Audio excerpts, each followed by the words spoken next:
మసాలా నాకైతే ఒక మంచి మటన్ బిర్యానీ తిన్న ఫీలింగ్ కలిగింది. చాలా బాగుంది.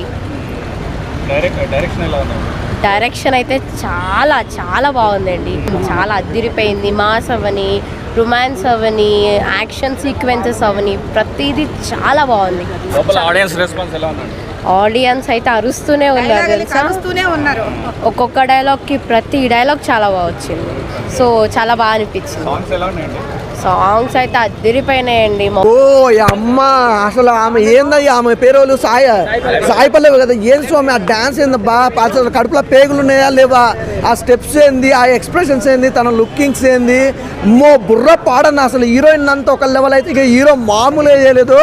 ఎక్కడ మనకు మామూలు కొన్ని సినిమాలలో లవ్ స్టోరీ చాలా చూసాం, కానీ ఇంత ఊరు మాస్ లవ్ స్టోరీ అనేది మాత్రం ఖచ్చితంగా చెప్తున్నా. ఇది ఫస్ట్ మూవీ అట్లా అన్నట్టుంది నాకు తెలిసి.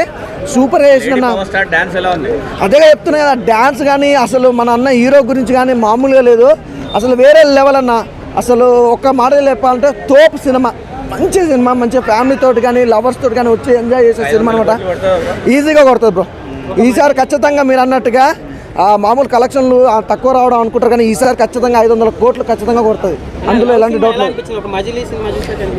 లేదు బ్రో, అసలు ఆ సినిమాలకి ఈ సినిమాకి సంబంధం ఏం లేదు అసలు. అబ్బాయి అవన్నీ కాదు భయ్య, ఒక డిఫరెంట్ కాన్సెప్ట్. అసలు నిజంగా చాలా బాగుంటుంది. ఆ సముద్రం కాంబినేషన్, బుజ్జితల్లి ఐ మిస్ యూ, అసలు మామూలు వేరే లెవెల్ భయ్య. సినిమా మొత్తం చాలా బ్యాక్గ్రౌండ్ మ్యూజిక్ చాలా బాగుంది భయ్య. సినిమా ఒక నెగిటివ్ ఏదా ఉన్నా కూడా నెగిటివ్ పదం లేదు భయ్య, అంత బాగుంది. నాగ చైతన్య గారికి నిజంగా ఈజ్ ఏ కంబ్యాక్ మూవీ అనుకోవచ్చు. బ్లాక్ బాస్టర్ అన్న అంటే ప్రతి సినిమాతో చూసుకుంటే ఈ సినిమా కలెక్షన్లు మాత్రం కుంభకోశమే.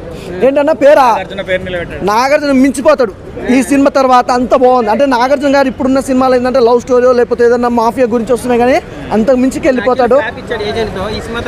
అలా అని కాదు బ్రదర్, నిజంగా చెప్తున్నా. ఈ cinema Naga Chaitanya is the blockbuster hit, అందులో ఎలాంటి డౌట్ లేదు.